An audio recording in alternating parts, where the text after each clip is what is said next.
Behind the scenes for our wine talk. I haven't gone live yet. I know, but we've gone live there. Ah. So we're behind the scenes on our wine talk. We're about to go live on Facebook, but this video is on YouTube. So thank you for joining us. And here in a moment, you're going to go ahead and hear some great theme park stories, and we're going to talk about the wine that we're drinking this evening. So thanks for joining us. We are Welcome to San Jose, and you're going to see our intro here in just a few seconds. Boop, boop, boop. Boop-a-doo, boop-boo. It's 8 o'clock, Monday the 10th, and here we are. I think we're still waiting to load. We're gonna say hello, hello, hello, hello, hello, hello. Just keep saying hello, hello, hello. In the great song by, what's her name? Hello, hello, hello. Anyways, I'll come back to it later. I only think of Adele with hello. Oh, hello. No, here to crash your party. I think she had one thing. So welcome. We are Welcome to San Jose. I am Sam, and this is Jose. And tonight we are here for wine talk. Tonight's subject topic, we said we were going to write it down for you on our page. We did not, so that is on us. We apologize. But tonight's topic is going to be fun theme park stories. So we're going to discuss some fun theme park stories over a glass of this Freakshow Cabernet Sauvignon. So this is a wine. I picked this up at just one of your regular supermarket stores. You can probably find it at your supermarket. This does come from Michael David Joint Winery in California. It's a Cabernet Sauvignon, so it's made with that particular grape if you're not familiar with wines. What we will do with this wine this evening is discuss a little bit of the note or the nose on a wine. Ooh, I guess I should have shown you that pour, huh? This is a nice red wine. It's almost like a purple. It's a nice, deep, rich color. Wow. Oh, I gave you a little more. You doing a heavy pour tonight, huh? Apparently we need one. So here we go. So thank you so much for joining us. If you are on, go ahead and like and make a comment and go ahead and say hello to us. We want to see who we've got out there, who's watching us and interacting with us. We're going to take a smell of this great wine. Now, smell is going to be a huge part of the flavor of a wine, right? So do you smell anything on the nose of this one? These are white wine glasses and we're drinking red wine with it. So we don't get quite as much of a full aroma out of the glass itself, out of the bowl. I don't know. I'm always horrible with smells because my allergies are always really bad. It's not as earthy as you would think, but there are some fruit forward as far as like a blackberry or a... I don't know. We'll get into it here in a second. I'm going to take a sip.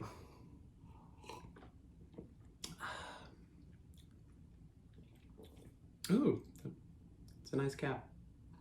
I like it. Hi, Mom. Hola, welcome. It's good to have you. Tonight we're drinking a Cabernet Sauvignon by Freakshow. And that's the label on the bottle. So tonight we wanted to talk about some great theme park stories. We've touched base on the wine that we're drinking. If you're drinking an adult beverage with us, go ahead and make a comment and let us know which one you're enjoying. We would love to hear kind of what your drink of choice is. We have many. Now, also one thing we also want to remind you is also drink responsibly, make good decisions. And since we're all on lockdown at home right now, there is not any drinking and driving. Nope. So, but if you are strolling down the hallway from your bedroom or the kitchen into the restroom or vice versa or whatnot, please walk responsibly and be safe that way. So there you go. We're going to start with the theme park stories now. So we're going to go ahead and get into it. Jose, I'm going to let you go first. Ah. Okay. And it doesn't necessarily have to be with both of us involved. It's just theme park memories of stories or whatnot. So I'm going to pick one of my first ones that it was at SeaWorld. As many of you guys know, if you know me, you know SeaWorld is one of my favorite parks because there's a lot of things that I'm passionate about in those parks. But also it was the first time that I rode a roller coaster, and it was, what was it at the time? Kraken. It was like the highest, the tallest, it was one of the and tallest when it fastest first at the opened, yeah. in Orlando, I think it was. Probably in Florida at the time. And it was actually, because we don't have those in Puerto Rico, ones that go upside down and go really that fast. So it was a really terrifying experience for us. We like hugged each other and kissed each other before actually getting on and riding the coaster, which I look back at now and I'm like, that was so ridiculous of us doing that. But it was still, the first time that we did it, and it was pretty scary for me and my family, but it was still a fun time. And now I love every single coaster that there is. Some of them out there are a little bit scary for me when I look up and I see that big drop. Or if they're like wooden coasters, still kind of scared of those. But that's one of the memories that I have with that coaster. And every time I ride it, I always think about it because it's, it was a memorable time in my life. Oh, that's cool. Yeah. Were you with your family at the time, or was it like friends? Or no, it was my family. How long did it take you to get up the nerves to get on it? We just walked up. Oh, you had never been on one before? No. So you didn't even know what to expect? No. You didn't know what That's emotions what I or just feelings? said. Well, I know, but like, what was that terror like going over that first hill? I don't know. I try not to think about it too much. Well, now he goes over hills on roller coasters left and right, so they're all over the place. I had like butterflies in my belly and I started crying. Why? Who knows? I remember. I remember the first coaster I went on, and that was not the story I was going to tell tonight. But the first coaster I went on was Colossus at Lagoon in Utah, and my dad had to feed me Smarties through the queue to keep me in line because I was scary. It went upside down. That was a scary thing for me. It was for me too, but I didn't eat candy. One of these days, I'll have to tell you the story of my nephew who we took on the voyage.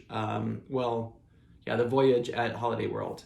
But one of my favorite stories actually goes back to kind of what initiated me into the whole theme park world as a kid. Going into Disneyland, we would drive down from Salt Lake City, where I grew up, and we would go maybe every 2 to 3 years to Disneyland. So we went about 5 or 6 times before we moved to Texas. And from there, we went to Disneyland, and I was probably about 6 at the time. It was the second time I had ever been. And I was a little bit of a troublemaker / escape artist is probably a good phrase to use, as I would always get away from my parents and my family, and even at home at Disneyland, no matter where we were, I loved to explore. So on this particular trip, I remember getting separated from my family. I got separated because they all went on Splash Mountain, and I didn't want to go. I was 6 and it had just opened at Disneyland. Like, it was the year that it had opened. And I remember my older siblings all going and getting in line, and I decided to wait out front. So I remember watching the logs come down the mountain, left, one after the other, just keep coming down. And for what seemed like forever, because I was a kid, I was 6. So here I was, and then I started to wander. So Disneyland is set up completely different than Walt Disney World if you've ever been to the Magic Kingdom. It's a much smaller park as far as area, but there's a lot crammed into that space. Stacked on top of each other and everything. The rides are just crammed into Disneyland, whereas at Disney World, they're eloquently placed sprawlingly across this huge land property. Like, done with this ride, you're like, let's go walk over. I know, you just walk right into the next queue. It's almost like if you've ever been to Halloween Horror Nights at Universal, they build the house queues so that you literally go from one house into the next one. But so my whole family was in line. My parents were off doing their own thing. We had a time that we were going to meet up, and I got separated. So after what seemed like forever, I wandered to where the exit was. I couldn't find them, of course, because they were in line, and I decided to walk away. So here I was wandering through and ended up somewhere towards the castle hub or the middle of the park area. Well, that's where Snow White found me. I was found by Snow White, and it was September, so it wasn't extremely busy in the parks, and it was daytime, of course. And if you've been to Disneyland, you know during the day, especially in off-season as far as not tourist season, it gets really slow during the day, and then in the afternoon it picks up with all the annual pass holders. But Snow White found me, and she took me to the baby care location. Yeah, honestly, she was one of my favorite princesses for a long time because of that. So, again, if you're joining us, we're telling some great theme park stories, and we're going to talk about a little bit of the wine. For those of you just joining us, we've each told a story so far. Jose talked about his first roller coaster experience at SeaWorld on Kraken years ago. And Terrifying. I talked about getting lost at Disneyland and being found by Snow White. And we are enjoying this great bottle of Freakshow. There we go. Cabernet Sauvignon. There's the label if you need it. This is real cool. What is that? It has like a little like... That's their disclaimer label. It does not have any description of the wine on it. So if you wanted to know what type of body it has, what type of notes you'll smell, you actually can't find it on the bottle itself. You actually have to find it. So that's the thing we're focusing on tonight, is the smell of this great bottle, of this great wine. The label is very like detailed, which is really It's really colorful. It's fun. It's fanciful. I like fanciful labels. I like classic ones too. I think you kind of set up the experience of your wine with the label, and that shows that it's kind of fun and abnormal and out of the norm, you know. Although it's a pretty standard Cabernet. So, do you have any other stories, Jose, that you want to tell? Do you have I mean, a lot of the stories that I have is, if we're talking about theme parks, it's always SeaWorld. And I remember that was one of the first parks that we went to. And it was the first time that we got to see the big, like, horses, which one? Like, it was when Budweiser was Clydesdales. there. Yeah. So me being 6 or 7 years old, this little tiny kid, and then looking up at these horses, and that was actually really cool too. Yeah. To see that, and now you don't really get to see them anymore. So Jose and I have had some really great experiences together as well in the parks. If you've joined our channel at all, welcome to Sam Jose, at Welcome to Sam Jose on YouTube. You can just type in Welcome to Sam Jose or at Welcome to Sam Jose, and you can find us. And we've got some great videos of us going through the parks. We are going through some of our old content because we have a lot that we didn't use for some of our videos. We have a lot of videos that we can repurpose and reuse for some reviews and some other stuff. So we've got a lot of great content for you because we have years worth of footage to put together of both the theme parks here in Orlando as well as some overseas travel that we did last year, which we were really fortunate to be able to do. yeah. But one of my favorite theme park memories together was one night when we went to the Magic Kingdom. This was kind of early in our channel. We went to the we had drinks at the Contemporary first. Which story is this? There's so many. Some of the footage we didn't get. We didn't get all the footage from this, but the footage was so bad because we had had a couple of drinks that we were really messy drunk to a degree that I was like, okay, we can't use that footage for much. I can use clips of that footage, so you'll see some of that footage throughout some of our videos here and there. But we were... one of my favorite memories, well, there's two from that night. And one was we were walking through the dance party in Tomorrowland, because one thing we love about being annual pass holders, especially for Disney, is that we will go during peak season. So like Christmas or spring break or something like that. And the parks will be open until like 1 or 2 in the morning. Mm-hmm. So we go in at firework time. You've got all the great fireworks. You've got, and then all the families and kids with strollers, they leave. They all leave the park. Mm-hmm. And then you have several hours, because fireworks are at 9 to 2 some mornings. You have all of that time. You can do most of the park, the Magic Kingdom. And if you go to the Contemporary or one of the resorts there and get a few drinks beforehand, you can, let me just say, riding the carousel after having a few adult beverages is a pretty good time. Don't do the teacups. That ride turns into the best ride in the whole park. In the whole park. Especially if there's no wait. Because you're like, all right, we're just going to do it again. Why not, right? But we were walking through this dance party in Tomorrowland, and I just remember us filming, and I can't find this clip at all. It's somewhere. It's got to be on his phone or mine. But the music's going off, and I remember I had just done all of this research on music as far as what we could put on our channels and what we could use. And so, of course, the dance music was some national artist or whatever that was going on in the background by the DJ. And in the clip, I just go, "We can't use this for legal reasons, ah!" And I just laugh. Yeah. I think it was either Jason Derulo or some other artist that was singing. It was fun. It was a lot of fun. Yeah. But we rode, Dumbo was really fun after a few adult beverages, and at nighttime there's no kids on it. And those are really when the parks are great for adults. Theme parks are, yes, for families. They're designed for people of all generations.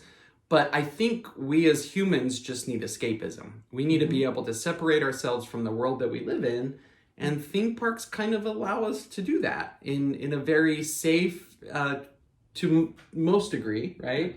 In a safe setting where the experiences are fed to you as a story or as a movie, and you get to live in it in the moment and just enjoy it. But that's another one of my favorite memories of the two of us in the parks. We've got some great comments as far as, Busch Gardens. Some people have some great memories at Busch Gardens. SeaWorld, of course. Snow White. Oh, Jamie loves Snow White too. So that I'm glad you caught that story. But there was, oh no. It sounds like there's a lot of great memories from some of our viewers. So if you have anything else you want to comment on, go ahead and leave the comment. Let us know what adult beverage you're drinking. I think we'll do one more story each. Can you think of any more? You go first. I'll think of a good one. You think of a good one? Maybe. I'll see. Okay, well, I'm going to do a flashback. So this isn't necessarily a local theme park to Orlando, but amusement parks were definitely a big deal to me growing up, just because there was one locally in Salt Lake where we grew up called Lagoon, and it's still there. And they build a whole bunch of coasters in-house that are really unique and individual. They're opening one this year that we were going to go up to, but I think we're going to replan our trip to Salt Lake. Which is fine. It's fine. It's the world we live in. That's just what we'll deal with, and we'll move forward. And we're fortunate that once we are able to get out of the house, there's a lot of stuff close to us to allow for us to get that escapism that we may need, or we definitely need. Everybody's going to need it, right? That escapism. But Lagoon was kind of that magical place for me other than Disneyland growing up. And Lagoon was this great place that we went to maybe once or twice a year because it was when my parents could get the discounted tickets. So it always had really good memories, and we would go really early and we would spend the whole day there. But as I got older, one year my dad got us, me and my little brother, season passes. So we would take the bus up to Lagoon from where we lived, and no complaints about my parents and them letting two little kids ride the city bus up to Lagoon 30 minutes away, because we were very safe and we knew all the procedures before cell phones, and we would go up there. My dad would meet us there after work, and he would ride a few rides with us and then take us home. But one time, and Daniel, if you watch this video, you'll get a kick out of this story, but there was a couple of times my little brother Daniel and I, well, younger brother, he's not little, he's my height and everything. He's almost 6 foot tall, so he's a tall guy. But he was like me when we were little, and we would get really worked up and passionate about whatever. So I had done something to upset him, so I said we were leaving. And I remember him chasing me all the way down the midway, yelling at me, being like, "Sam, we are not leaving! Get your butt back here right now!" And he was really young at the time, like single digits young, and I was probably 11 or 12, and he's So did you get to stay? I think we did end up staying because my dad was going to be there shortly after that. But I think he didn't want to ride one of the rides, and I wanted to, so I said, "Okay, we'll leave. If we don't ride it, we'll leave." Such a mean older brother. I was a mean older brother. I was a very mean older brother. Rude. And I learned it from my very mean older brother, Jake. So But yet they're like the nicest people ever. yeah, in the they world. are. They really are. As adults, we're all really yeah. cool. But there's 5 siblings in my family. So, well, 5 kids. I'm one of 5. And my cousin lived with us for a while, so there was 5 in the house. A lot of people in one house. Yeah, and my parents 7 altogether. So did you come up with another one? I did. I came up with another one. So this one, it was the first time that my nephew got to meet a Disney character. Oh, that was a good time. And it was, if you have nephews and you've experienced this before, you'll know. But he was 3 years old, and we're like waiting in line. We're gonna go see, was it Donald Duck? I think it was Donald. I think it was That was the Donald. first one. But we're like, we'll see what happens. So he is kind of like all nervous about it. We're waiting in line. He just keeps looking. He doesn't know. And then we're the next family up, and we're like, is he gonna go for it? Is he gonna be shy? Is he just gonna run the other way? So they finally call us up, and Donald is just waiting, like, okay, come on. And he, like, mind if he takes 2 steps over, and he thinks about it, he looks at him, and he's like, and then just runs towards him and, like, gives him this big hug. And It we're was like, really cute. what just happened? Did we Like, get it on video? I can't remember. yeah, we did put that on video. But it was still, like, that moment, and then, like, Brenda, his mom, my sister-in-law, she, like, almost started crying, and She didn't know how he was going to react. Yeah. Like, she had no idea. But ended up, he had the best time with Donald, and we spent a good, 3 to 5 minutes with Donald. Yeah. He And really then loved him. And we did the ride right after the one, the Dinosaur. Well, little, kind of like Dumbo, but Yeah. the Dino Land area one. yeah, the Triceratops spin or whatever. Yeah. And that one was funny because at some points, if we moved too quickly, he would just. But it was still really cool. It was a good trip. you I mean, he was really cute on the safari ride and all the ones we went on, and He got to meet Mickey and Minnie, and he still remembers that. Every single time I see him, he always asking for Mickey and Minnie. they're really great memories. Yeah. And if Rebecca, my sister, sees this, I've got a lot of great memories with my nephews as well. Even he does. Later, Thomas. Yeah, my You nephew wanna go ride Thomas, that? his word for no was later at the time the time of their last visit. No matter what, if he would, instead of saying no, he'd just say later, and that meant no, because he's like, yeah, we'll do that later. But we had some really good memories from them too at all the parks. It's just really great to have these theme parks close to us, and it's sad that they'll be closed until, well, Universal just announced the end of May. If you're watching this and you work in the Orlando area, especially at the theme parks, our hearts go out with you. If there's anything that we can do to help you out, please let us know. Even if it's just sharing a glass of wine virtually, we're there for you however we can be. It is a very interesting time, so that's why we've started these wine talks, so that we can kind of connect with you guys in many different ways and tell stories that are positive and uplifting, and kind of help us all reconnect as a human society, as friends and family and whatnot. So I think that's it for tonight. Yeah. So thank you all for joining us for another episode of Wine Talk with Welcome to San Jose. We love doing these. We love just chatting with you guys and telling our stories. If you have an idea for our next episode, which is Monday, go ahead and send us a message on our Facebook at Welcome to San Jose. We will also try to start doing these live on YouTube at the same time. We're going to test that next week. So if you haven't, go to our YouTube at Welcome to San Jose and subscribe. Go ahead and subscribe. Why not?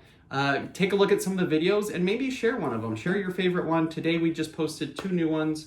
Our trip to Pompeii. It's kind of an epic trailer of our experience through Pompeii. One of my favorite places. A gorgeous, gorgeous place. And then the other video we posted is kind of in celebration of the Trolls World Tour, which just, I think, is being released digitally through streaming services. It was supposed to be out in theaters, but they pissed off some theaters and decided to release it early anyways. But we danced with the troll at Universal Studios, so we posted a little video, quick clip of that. So hopefully it brightens your day, puts a smile on your face, because that's the whole purpose of all of this. Yep. So thank you so much for watching. We are Welcome to San Jose.